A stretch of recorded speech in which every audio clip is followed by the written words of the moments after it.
Halo Bapak Ibu, kembali di tutorial Moodle. Pada kesempatan kali ini kita akan membahas tentang bagaimana cara membuat resource atau membuat materi pada Moodle dengan menggunakan menu Page. Oke, jadi kita mulai saja. Seperti biasa kita login dulu ke akun masing-masing. Silahkan masukkan user dan passwordnya. Nah, setelah itu kita pilih ke course yang akan kita buatkan materinya. Oke, jadi saya gunakan yang ini ya. Nah, jadi kalau di sini misalnya ini adalah salah satu bentuk page. Jadi kalau ini Bapak Ibu mau edit silahkan. Nanti kalau mau buat baru juga silahkan. Oke, jadi seperti yang sebelumnya kita harus aktifkan dulu fitur editingnya dengan klik di bagian ini. Turn on editing, turn editing on. Oke. Nah, jadi yang ini misalkan ini nanti bisa diedit, tinggal edit setting gitu ya. Atau kita buat baru. Misalnya kita buat di topik yang kedua. Jadi misalkan ini saya beri judul bab 2 matriks. Oke. Nah, sekarang saya ingin menyampaikan di sini sebuah materi dalam bentuk page. Nah, jadi sebelum membuat page, Bapak Ibu harus menyiapkan dulu materi yang akan dibuat. Jadi biar tidak terlalu lama di sini, nanti bisa disiapkan dulu dalam bentuk Word ataupun dibuat dalam Notepad gitu ya. Jadi di sini saya sudah menyiapkan sebuah materi matriks, yaitu definisi matriks. Jadi di sini saya buatkan nanti penyampaian saya adalah saya memberikan sebuah materi, ada tulisannya, nanti ada berupa gambar, nanti gambarnya ini juga harus disiapkan. Setelah itu ada video. Nah, nanti yang kita perlukan adalah link videonya untuk di-embed. Oke. Nah, setelah Bapak Ibu menyiapkan materi yang akan dibuat, nah sekarang kita masuk ke sini. Matrix seperti tadi kita add an activity or resource. Setelah itu pilih resource, pilih page, add. Pertama kita isikan judulnya definisi matriks.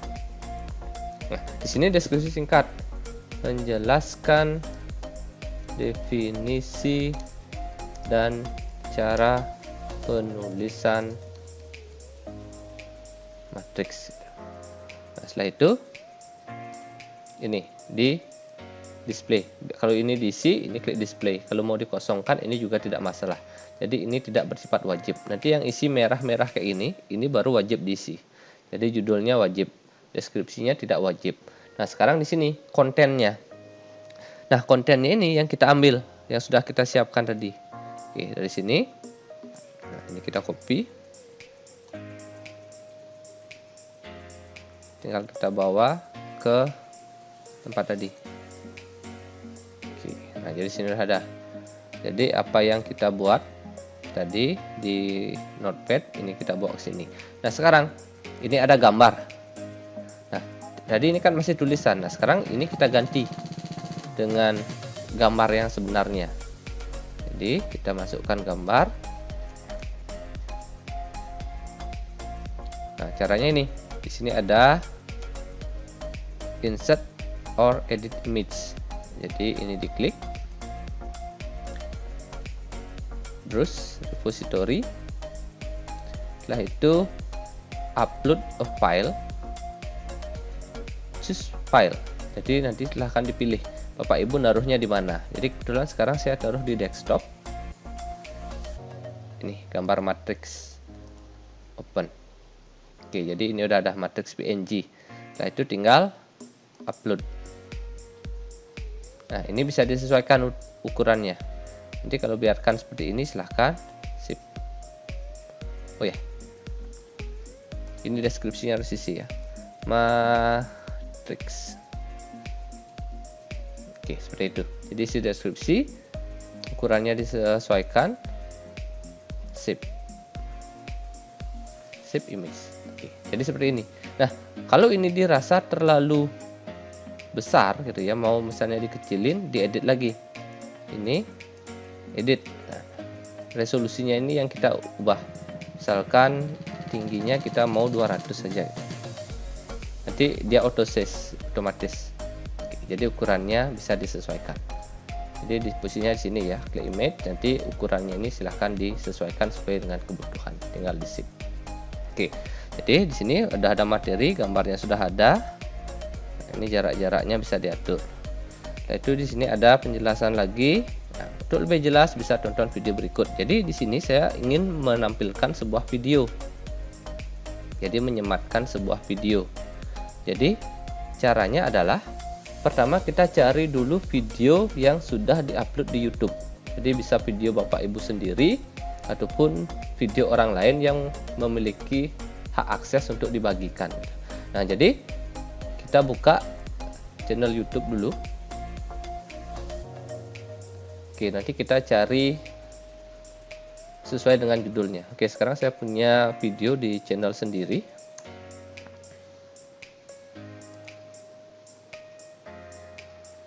Oke, jadi kita perlu video definisi matriks.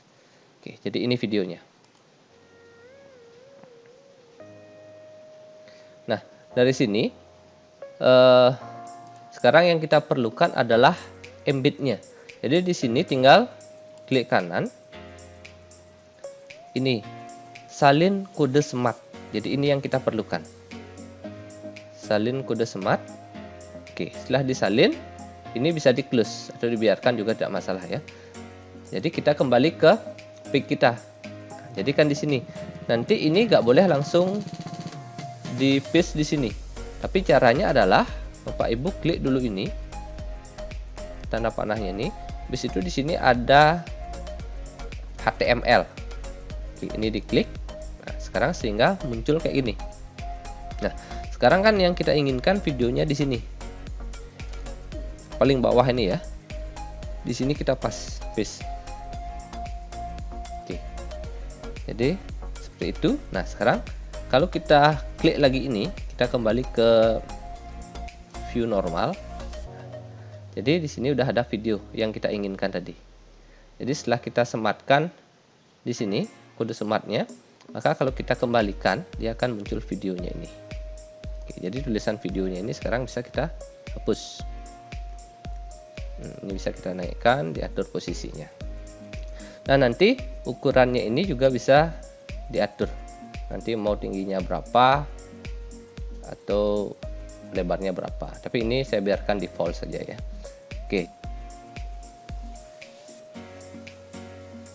Oke, jadi videonya sudah tersemat di sini. Nah, berikutnya pengaturan lain yang perlu di sini adalah misalnya kita perhatikan di sini ada appearance. Appearance ini sebenarnya tidak terlalu berpengaruh ya. Jadi ini settingan di atas tadi. Untuk deskripsinya mau kita tampilkan atau tidak, tanggal editingnya mau ditampilkan atau tidak. Tapi yang jelas nanti pic name-nya ini harus tampil. Jadi yang dua ini opsional. Mau diisi mau tidak, itu tidak terlalu masalah. Oke, berikutnya di common module setting. Nah, di sini tidak perlu kita editing lagi, sudah cukup biarkan default. So on course page. Di situ restrict access. Nah, restrict access ini tidak saya bahas di tutorial kali ini karena restrict access ini sudah masuk ke bagian yang sedikit expert ya. Jadi nanti fungsinya inilah untuk pembatasan kapan siswa bisa mengakses bagian ini.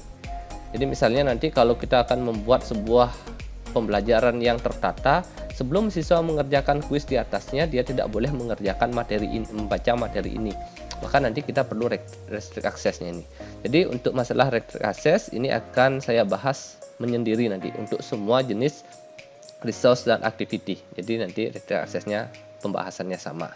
Oke, jadi ini tidak perlu. Setelah itu di ini activity completion. Jadi kapan siswa dinyatakan menyelesaikan aktivitas ini. Nah, jadi kalau standarnya dia akan membuat siswa itu bisa menyatakan dirinya sudah, tinggal mencentang. Nah, tapi ini tidak kita inginkan. Kita inginkan adalah siswa itu benar-benar membaca materi ini. Jadi ini harus kita ubah. Ini kita jadikan so activity as complete when condition are met. Berarti harus ada kondisinya.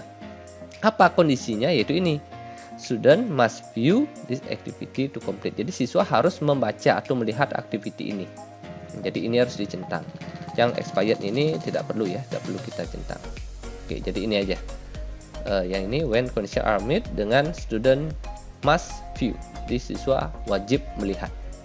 Oke, berikutnya di bagian tag ini tidak perlu disetting lagi, dan untuk yang kompetensinya ini juga tidak perlu kita edit lagi. Nah, jadi sekian. Jadi yang penting adalah judulnya, deskripsi ini boleh-boleh saja, materinya ini yang paling penting. Nanti sesuai dengan keinginan Bapak Ibu menyampaikan, nanti mau ada gambar, video, silahkan diatur. Cara memasukkan gambarnya sudah saya sampaikan tadi, cara menyematkan video dari YouTube juga sudah saya sampaikan. Oke, berikutnya setting-setting yang seperti tadi ini. Oke, setelah ini selesai, tinggal klik save and return to course. Oke, nanti jadi inilah definisi matriks. Nah, sekarang bagaimana tampilannya ini gitu. Nah, nanti tampilannya kalau di siswa tinggal dia klik. Maka pada saat siswa mengklik ya definisi matriks, di sini akan ada deskripsinya. Di situ ini materinya, ada video yang bisa ditonton. Oke, demikian ya penyampaian materi menggunakan resource Pix. Oke, demikian tutorial kali ini, semoga bermanfaat. Terima kasih.